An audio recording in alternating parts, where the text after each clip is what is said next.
Okay, well, good afternoon. Today is June the 5th, 2008. My name is Karen Neurohr, and I'm with the OSU Library from Stillwater, Oklahoma. And I'm at the office of McSpadden and Associates in Chelsea, Oklahoma. I'm here today to interview Mr. Clem McSpadden and Mr. Larry Kilgore, who were founding members of the OSU rodeo team, among many other things. Mr. McSpadden, we'll start the interview with you. Could you tell me a little bit about yourself? Well, I was born out in the country 5 miles from here, southwest, at our little ranch place out there. It's a place that my grandmother and grandfather settled in 1885, and we've kept it together up to and including today. And when I was 2, well, actually I hadn't had my second birthday yet, my uncle, Will Rogers, asked my dad if he would come over to Neurohr, which is across the river, about 20 miles as crow flies, and manage the ranch. And Dad said yes, he would. And so we moved there to the old Rogers place where Uncle Will was born in 1927. So I actually wasn't 2. I was 17 or 18 or 19 months old. We moved there in the summertime. And so I was raised in that old house there. And, you know, being raised on a ranch, you're just out there. We're about 5 miles from town.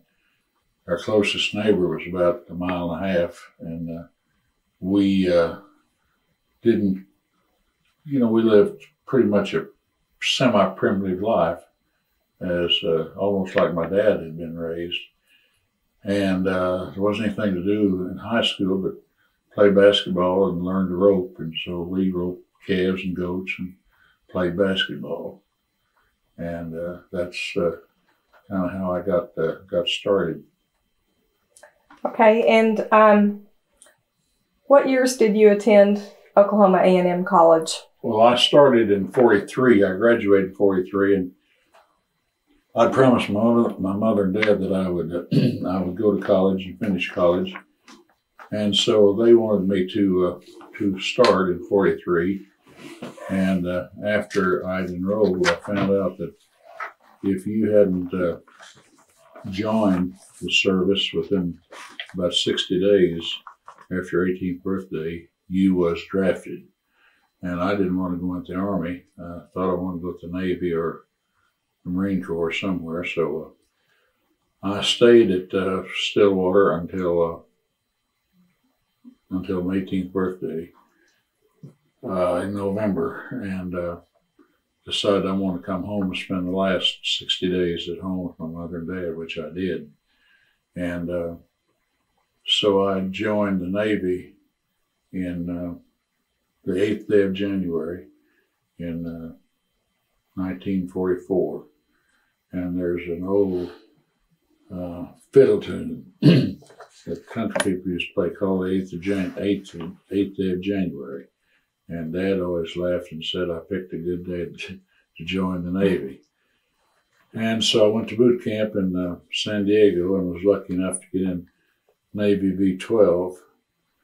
And then well, I guess the law is still the same in the Navy. Anytime you're making a landing, you have to have one officer in every boat.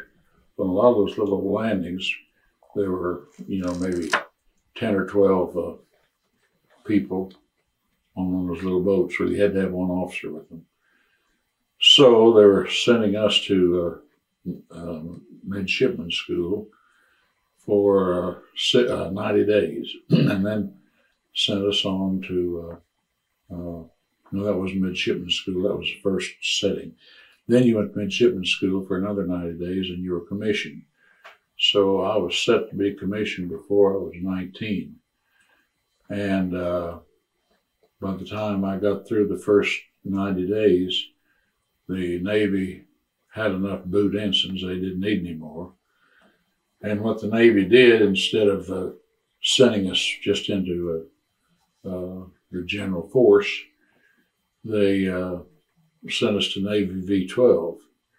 And there we took the same course that they give at the Naval Academy. And then by the time I'd taken all the courses and all that good stuff, 2.5 years had passed, and I had enough points for discharge and enough schooling for commission, so I was commissioned and discharged almost the same day in Texas. And I went to school at the University of Redlands in California for 3 semesters, and North Texas Agricultural College, which is now the University of Texas at Arlington. It was then a division of Texas A&M, now is division of the University of Texas, and then finished at the University of Texas for 3 semesters. So actually they sent me 8 semesters to college. And what I can't tell in Oklahoma is that I graduated from Oklahoma A&M and the University of Texas. So that doesn't put me in very good stead with the OU folks. Oh. But I came home after my service and went back to Oklahoma State. It wasn't Oklahoma State then; it's still Oklahoma A&M, and got my degree in animal husbandry, and that's all I wanted to take. And when I came back, I took the easiest courses I could take, because in that doggone stuff we had to take with the Navy, following the classes that they give at the academy, gosh, I had to take calculus, integral and differential calculus and all that stuff, and theory of equations and all that math, and I didn't know anything like that. I just studied hard and tried to keep from flunking out, and didn't know what I was doing half the time. But I got through with that and came back to Stillwater and got my degree in animal husbandry, and graduated then in '48. What were your favorite classes in animal husbandry? Well, I liked I liked the cattle classes more than anything. I guess being raised on a ranch, I looked down on the sheep business. I didn't much like the sheep courses, and the pig courses were all right, but I like the cattle. I like the cattle courses and feeds and feeding and things like that, and enjoyed them a lot. Did you also have equine and poultry courses as well? No, didn't have any equine courses at all. Could have taken one semester. Mm-hmm. One semester. Don't know why I didn't, mm-hmm. but I took something else instead, and I don't remember what the trade was. Mm-hmm. What professors stand out in your memory? Oh gosh, Glenn Bratcher would be the #1 person. I always thought that at that time he was the only college fellow I ever saw. Well, I shouldn't say this. He was one of the college people I saw that I thought could make a living on a ranch. And Bob Tadashek really wasn't old enough to impress me then. I did have a seminar course with Dr. Tadashek, and have always had such a great respect and admiration for him as a good person. So I'd say Glenn Bratcher and Tadashek. And then there was a sheep man, Dr. Briggs, that I really liked as a person. I didn't like his courses worth a darn, but I tried not to tell him. Mm-hmm. And I liked him a lot. Were there any particular projects that you remember or reports or things that you did when you were in school that just really engaged you, I guess, as a student, or that you just really loved? And well, to be brutally frank, after having gone through that hell on wheels thing in the Navy, it was so hard that I never did know what I was doing. All I wanted, I promised my mother and dad I'd get a degree, and all I wanted was the easiest thing I could get, which I was taking, I think, the ones that fitted me well. Mm-hmm. I was not a straight A student. I made about a 3-point, just about a 3-point, but I passed everything. And so no, there wasn't any that really scared me, I don't guess, because I thought I could, pass them all. Mm-hmm. Where did you live while you were in school? Well, let me see. When I came back after the war, I lived on, it's a block east of the North-South Street going south from the field house, whatever street that is. McElroy? Might have been. And I lived with a nice lady and her son, and they took in 3 or 4 boarders, and I was one of them. The first year, when I went over in 43, I lived with Joe Shoulders, who was Jim Shoulders' older brother, and we had played basketball against each other in high school. And we lived down on, I guess it was Duck, and we got a room for $15 a month. I don't know if that was a piece. I guess it was a piece. And we had one little old place to hang clothes, but we didn't have enough clothes to even fill that thing. And we didn't have much money, and we used to walk across through the backyard of another person behind us, and we could get a day-old pie for 50 cents, and we'd go buy a pie and take that back to the room and split that pie. We got along pretty good. Now, I understand that you walked on the basketball team under Coach Iba. Yes, ma'am. Do you remember the first time you ever met him? Yes, ma'am. Could you tell me about that? Yes, ma'am. I just walked into his office. You didn't have to make appointments in those days. And introduced myself to him, and boy, I was green. I didn't know anything about scholarships. I knew I heard the expression, he's going to school on a scholarship. He was getting paid. So I just walked in and asked Mr. Iba how you got one of those scholarships. He kind of looked at me funny, and he said, "Do you play basketball, son?" I said, "A little bit." And so we talked, and he never did laugh or anything, but he wasn't really too gruff. And so he said, "Well, you just walk on." I didn't know what walk on meant, but he told me when the practice started and all that stuff and where I reported to. So I did. And he was training Bob Curlin that year to 10 goal. The goal had never been tended before, and Curlin was 7 feet tall. And so he got another guy, another goose like me, Neurohr Trask from Miami. And after we had a little scrimmage, we would 2-on-1 Bob Curlin to try to score on him just from the almost free throw line in. And we could fake Curlin out of his socks, I guess I want to say. And we did everything that Mr. Iba told us.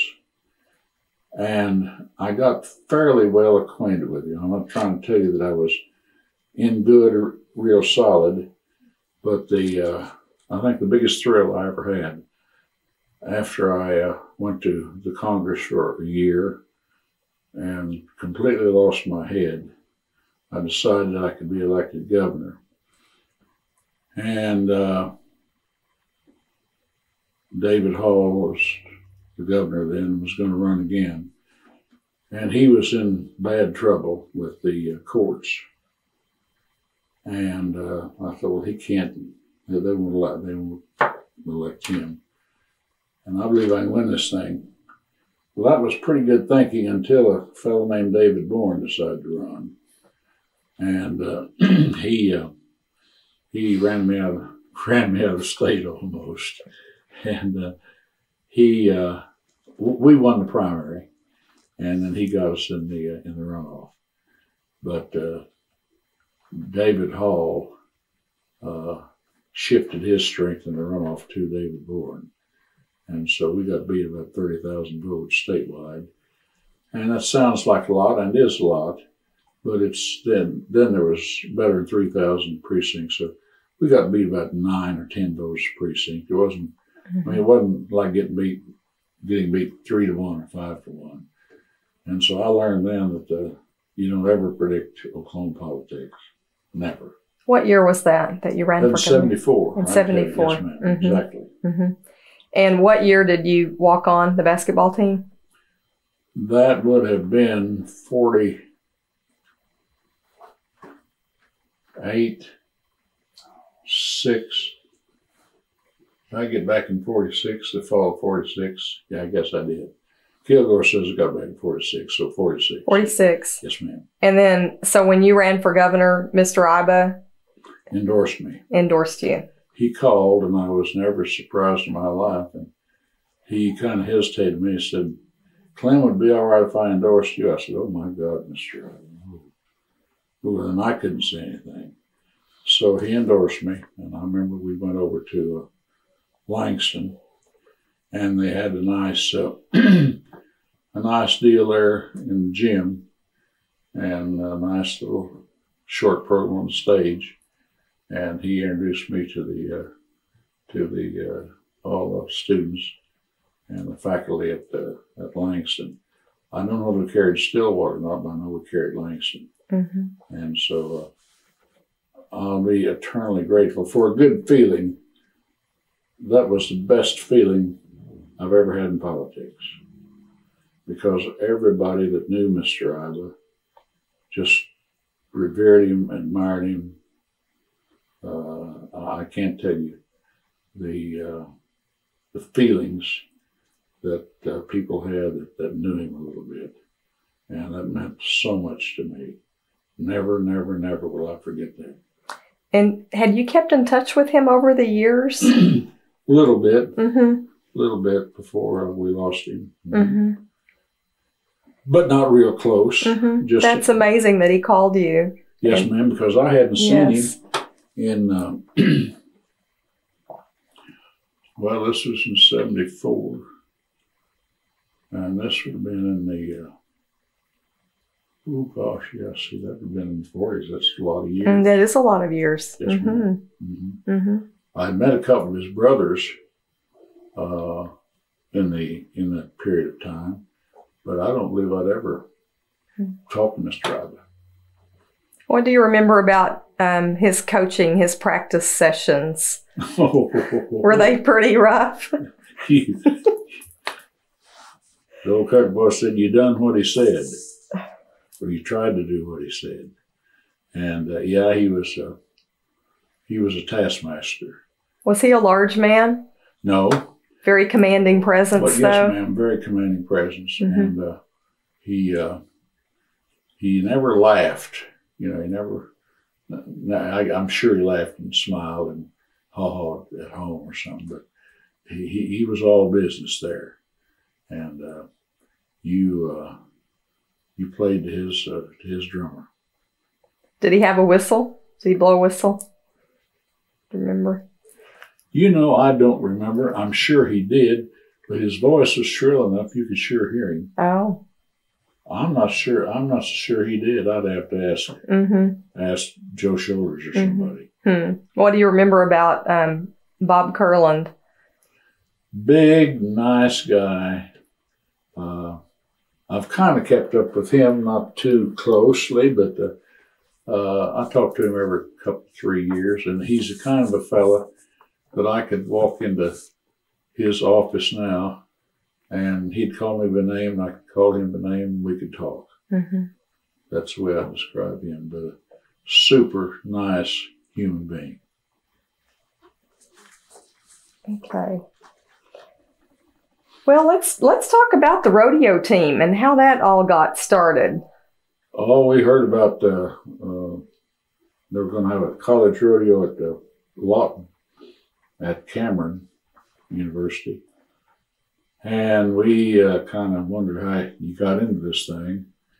And somebody found out that you had to have an entry form it had to be signed by a sponsor, teacher, somebody. But we didn't know who to take it to. And so I knew Lynn Gilstrap. Colonel Gilstrap had taught at the Oklahoma Military Academy, which is now Rodeo State College. And he had transferred over to Oklahoma State, or Oklahoma A&M then. And he taught speech, I believe. Well, we couldn't find him. None of us took speech. We didn't know what building he taught in. And so I don't know whether I signed it. I know Gilstrap didn't sign it. Some of us signed it, but one of us did. And so we just took her down there, and they accepted the entry, and we won the prize. And my friend Kilgore was they didn't call it the all-around cowboy then. They did in some places. I believe they called it the best cowboy, or whatever it was. But he was the king of the walk, and we all thought we could beat him, and we sure didn't when it came to where the cheese got behind him. He whooped us all. Oh. Okay.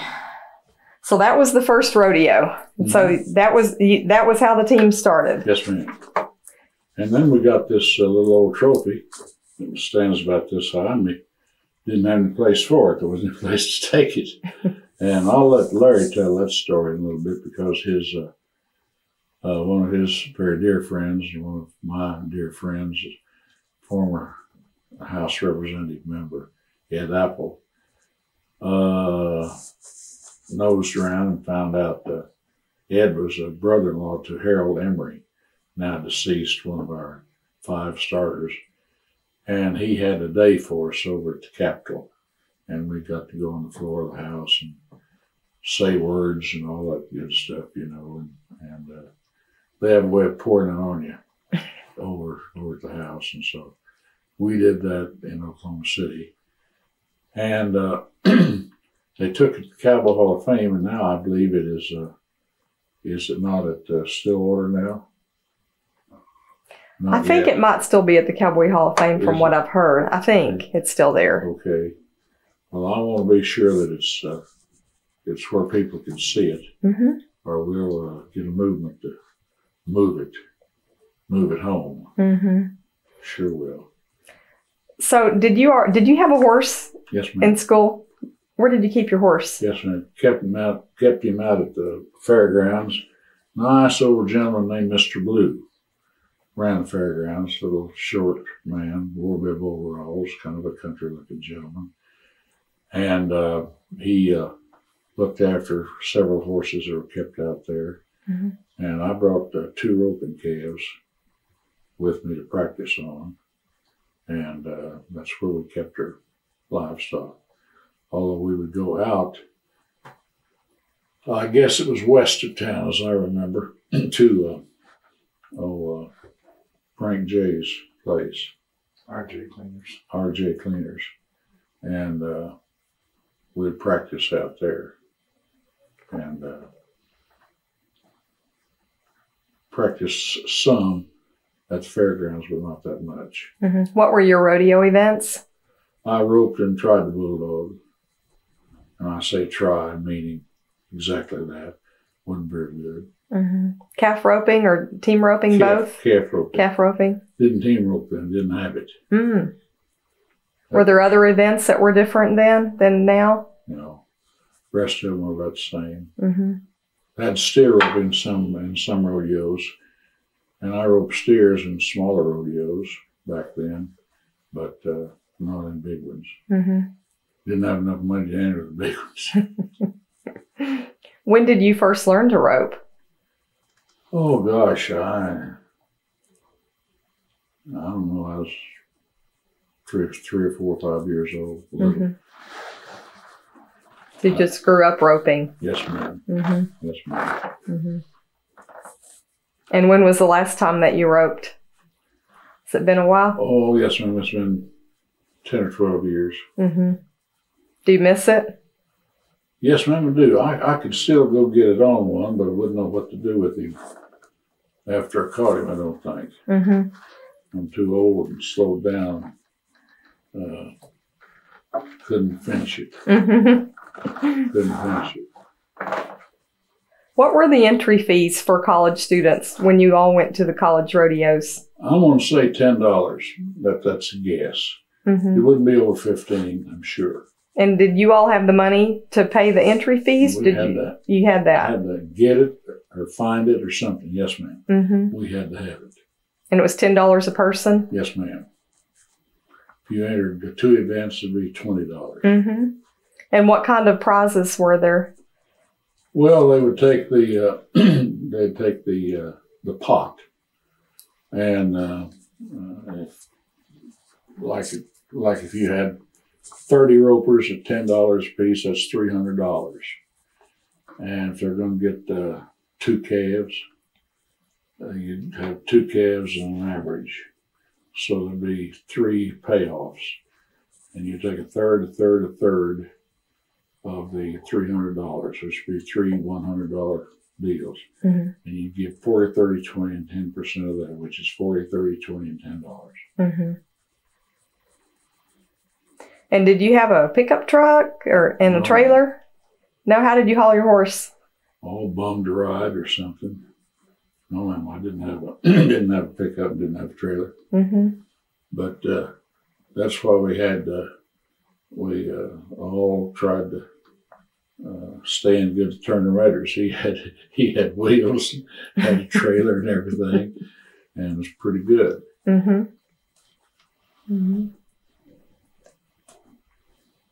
So when you went to the rodeos, what other rodeos did you all go compete at? You started out at Lawton, Yes, at ma'am. Cameron. Then we went to Kansas State at Manhattan. Mm-hmm. And I'd have to, you're asking me questions of things happened 60 years ago. And I'm not very swift. I don't know if we went anymore or not, Larry. Mm-hmm. We went to one at Norman. Yeah, we did. That's when the borrowed bulldog and horse got away from us, and Leo almost had a heart attack. Yeah. Yeah. And I think it's the only time they ever had anything resembling a rodeo in Norman. Were there did they have barrel racing at that time? Were there women competing? Not much, no. That came a few years later.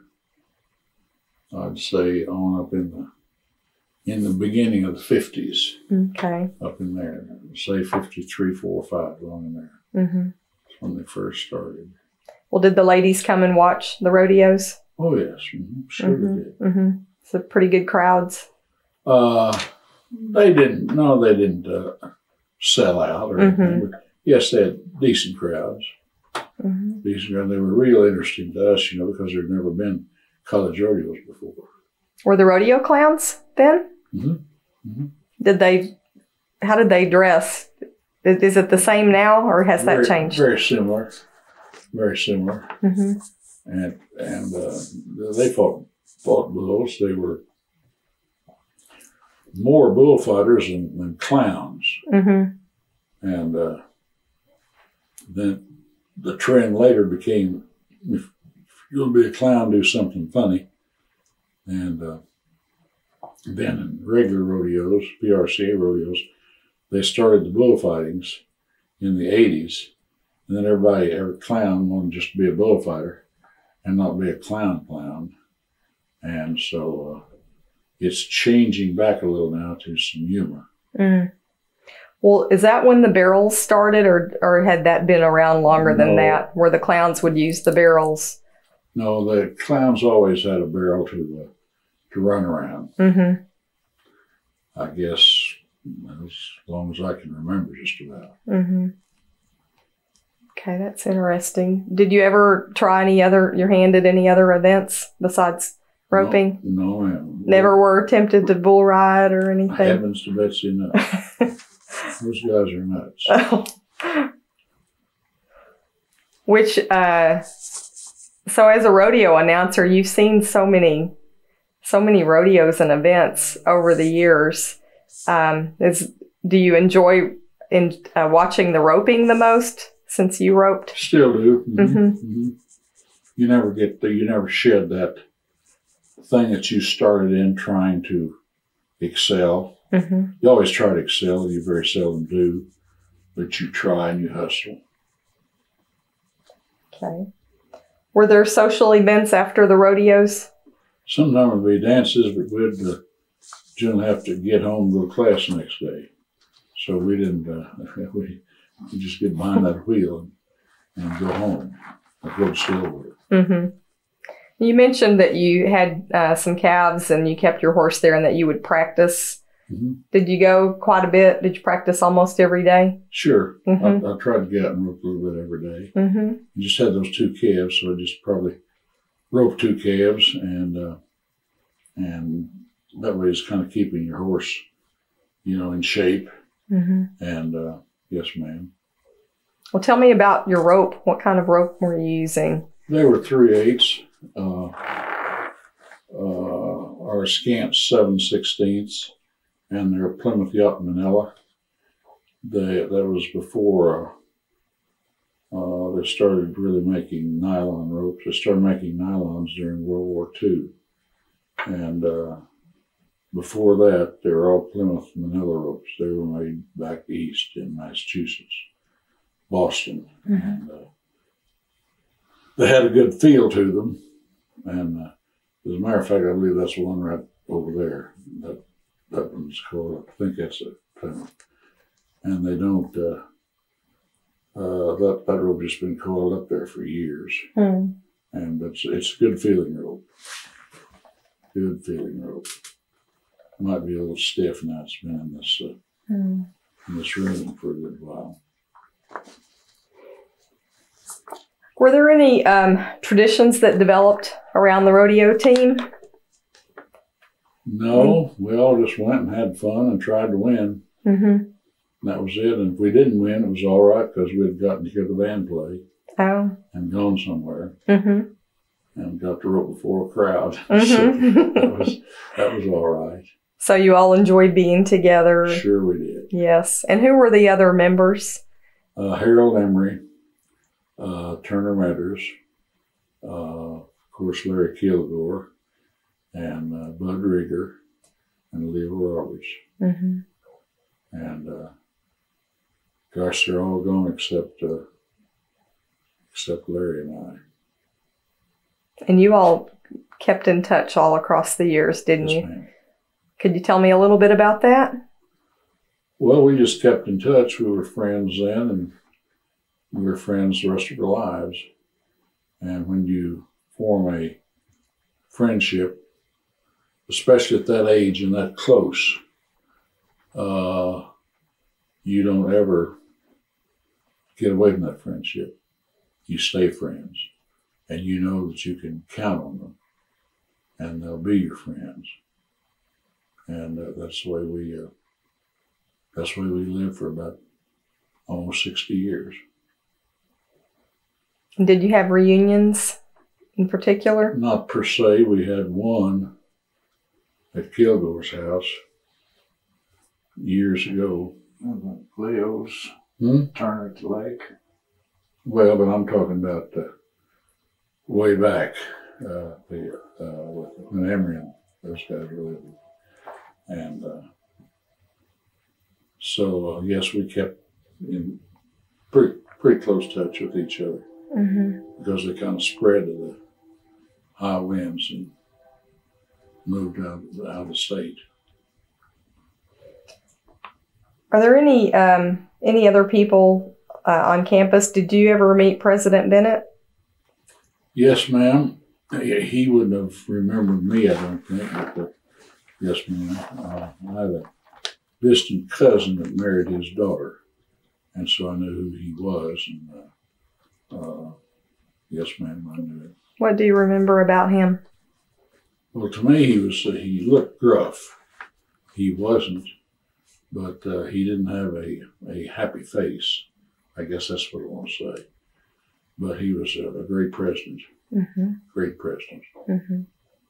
Did you realize that at the time? No, ma'am. Mm-hmm. No, ma'am.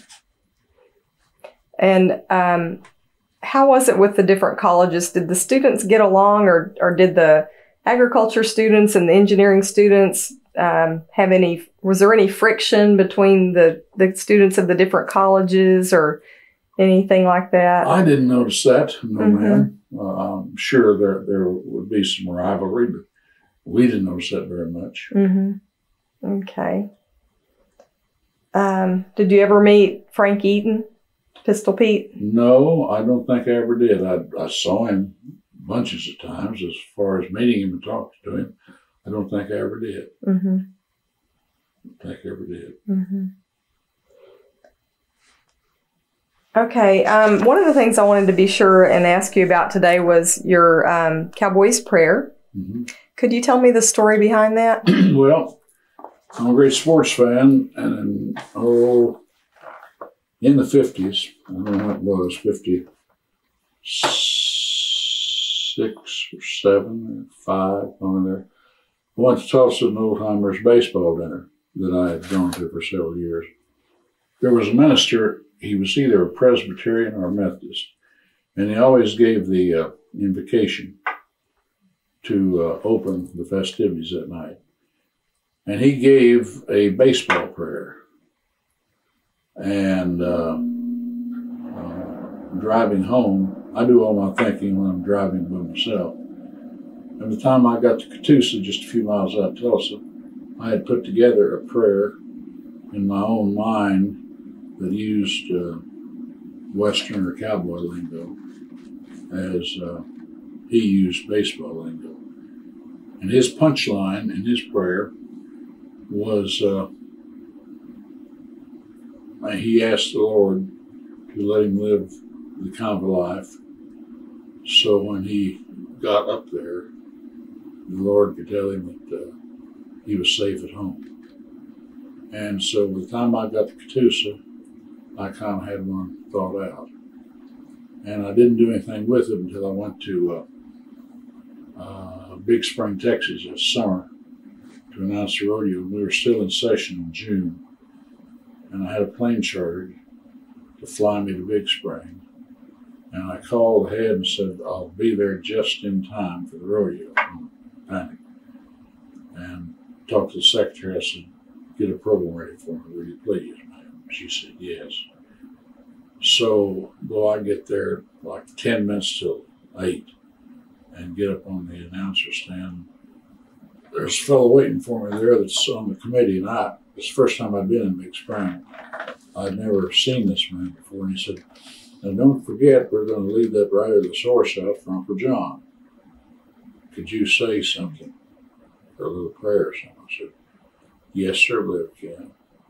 And then with that, he turned around and walked back down. And I turned to somebody and I said, who was Uncle John?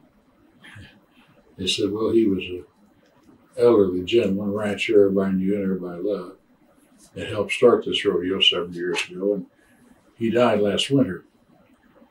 And so I just ad-libbed my thoughts after they let the horse out.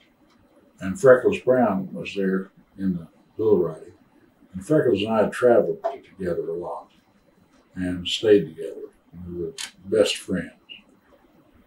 And we had a deal, if he got to a place first, he'd have a room for me or half a bed or something. And I did the same thing for him.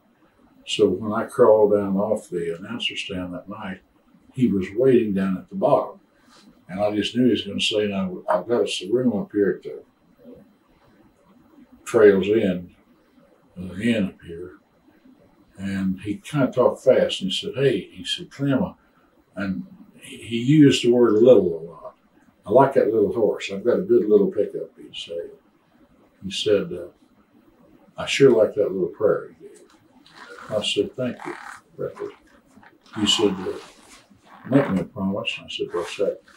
He said, if I die before you do, will you give it at my funeral? I said, yes, I will. So he did, and I did. And I gave the Cowboys prayer at Hugo at Freckles' funeral several years later. But I admired and respected this good little man. Would you recite the prayer for me for the camera? Our gracious and Heavenly Father, we pause in the midst of this very festive occasion as we prepare to present a sport spawned from an industry, the livestock, more than a century ago, and whose contestants, today's professional cowboys and cowgirls, carry on the same hopes and dreams and traditions that our pioneering forefathers did. As cowboys, they don't ask you for any special favors, Lord. They don't ever ask that they never break a barrier in a timed event, that they draw around that shoot fighting horse or bull they're not sure they can make the whistle on, because they realize there's a much more important arena for all of us, the arena of life. Help us ride in that arena, Lord, on a horse that's as honest as we hope to be, and in a country where the wind blows free and clean across the western range land, so that when we make that last ride that is inevitable for all of us to make, to the place up there where the grass is green and lush and stirrup high, and the water is crystal clear and deep, you'll tell us as we enter your arena, cowboy, your entry fees are paid. We ask these things in Christ's name. Amen. That's very nice. Very nice. And have you had opportunities to say that a lot over the years? Yes, ma'am. I gave it at 150 performances at the National Finals Rodeo in Oklahoma City. And then I was asked with Reba McEntire to redo the opening in Las Vegas 2 years ago, using a prayer, and I did a flag thing, introducing her to do the national anthem. And so, and at every rodeo I go to now, with the rare exceptions, they'll want that. I never try to tell them I got it, I can give it for you. I like for them to ask. I don't want to force anything on them, but it is, I think, the way that a cowboy believes, and I'm a firm believer in that. And so then we get, once or twice a month, we'll get a call or a letter from somebody wanting it for a funeral. We even had somebody in Colorado that wanted to play it at their wedding, or recite it at their wedding, which I thought was kind of gross, but then takes all kinds.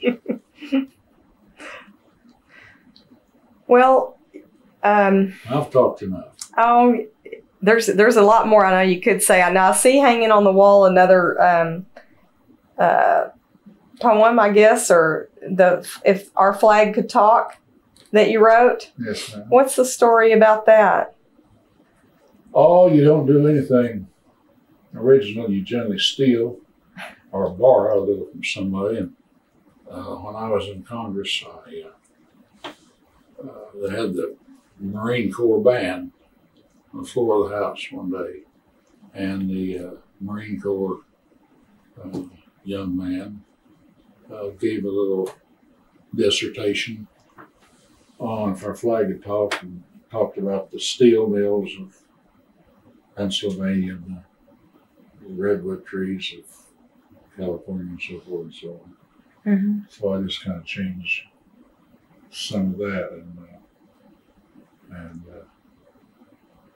did that. Okay. Before we close up here, I may just ask you, give you a name of somebody that I've heard of or know about in Oklahoma, and just if you'll just kind of give me your reactions, I guess, or your opinion. Jim Shoulders, of course, would be. Jim Shoulders was the biggest tree in the rodeo forest, period. And nobody will ever replace him. And he was my friend, and I'll never forget the man, never. And his widow Sharon and Donna are great friends. They send jokes on emails every week, and you just don't forget people like that. Mm-hmm.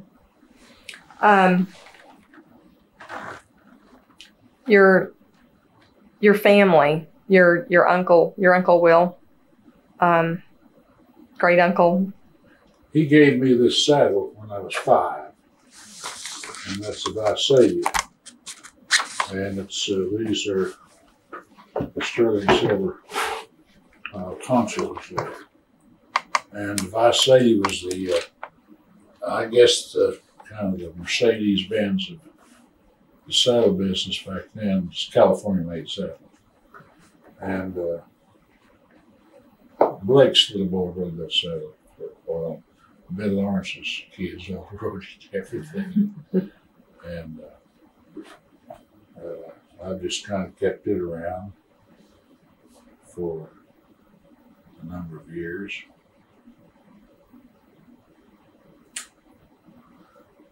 Ben Johnson? Yes, ma'am. That's him right there.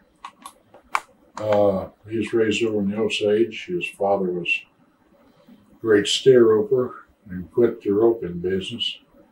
All of a sudden, he had a chance to run the Chapman Barn ranch, and did until his death. And that group of people right there might have been the greatest cowboys of all time in '53, with Casey Tibbs and Todd Watley and Eddie Arnold and those guys, Bill Linderman.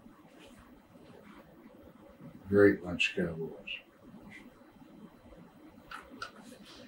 Reba McIntyre? Oh, good Lord. She's the sweetest, nicest person that the Lord ever sent down.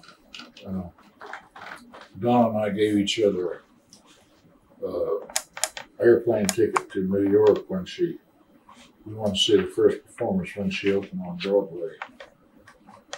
And we wanted to do something for her, and she likes yellow roses. And we bought, it was either 26 or 27 yellow roses for her. And the girl that traveled with her, we told her what we were doing. And we wrapped them all up. And we had seats for us on the 4th row, aisle seats, great seats. And so I took them in, put them on our feet. And the little girl came down to pick us up right before the end and took us down to the stage. And boy, those lights are bright. I had no idea how bright they were. And so I'm standing there kind of down on about the 20-yard line, one end of this long stage. Reba came out with the cast and looked down and saw me and kind of had a funny looking look on her face and walked down. And so I handed her these 27 yellow roses and told her that there was one rose for every year since she first sang the anthem at the finals. And it was a long, long road from the bull chutes to Broadway. And she broke down and cried up there. And that's how normal she is. Mm-hmm. And you know, she's just normal. Mm-hmm. Mm-hmm. Good people. Good people. And hasn't forgotten where she came from. Mm-hmm. And you could almost describe her as an old country boy would describe somebody who was very common. You say, well, he's common as pig tracks, but he's a good fellow. Well, she can be as common as pig tracks, but a great lady. Mm-hmm. Great lady. Mm-hmm. And has a talent as big as Texas. What about your wife? Oh gosh, she's the glue that holds it all together. I can't tell you the many nice things that she can do. I just can't overmatch myself. And I've been kind of down here for 6 weeks. Don't get around good, and she waits on me like, oh, good Lord. I can't begin to tell you. I just over-married myself, way out-married myself. How many years have you been married? 47. 47. Mm-hmm. Indian says long time. Not as long as you guys. Mm-hmm. What about Oklahoma? Oh, they're just one place, and that's Oklahoma, and there's a bunch of other ones all around us. Yeah. But you love Oklahoma. Mm-hmm. Sure do. Mm-hmm. Not a better place to live anywhere. A lot of them have pluses and minuses, but I'll put us up against anybody. Mm-hmm. Changes in rodeo, in the business? Changes in the rodeo business? Oh, Lord, I could talk for 18 hours on that. You ought to hold that for a while. Okay. And well, next time, in about a year when you think you're through, come over here and just ask me that question. We'll talk. Early some morning. Yeah, early some morning. Okay. Early some morning. Okay. All right. Well, is there anything else that you'd like to add? Lord. Okay. That's plenty. I'm going to get a glass of water now. My throat's dry. Well, thank you You bet. for the interview. I certainly do appreciate it. I'll be back Okay. just in 4 minutes or Okay.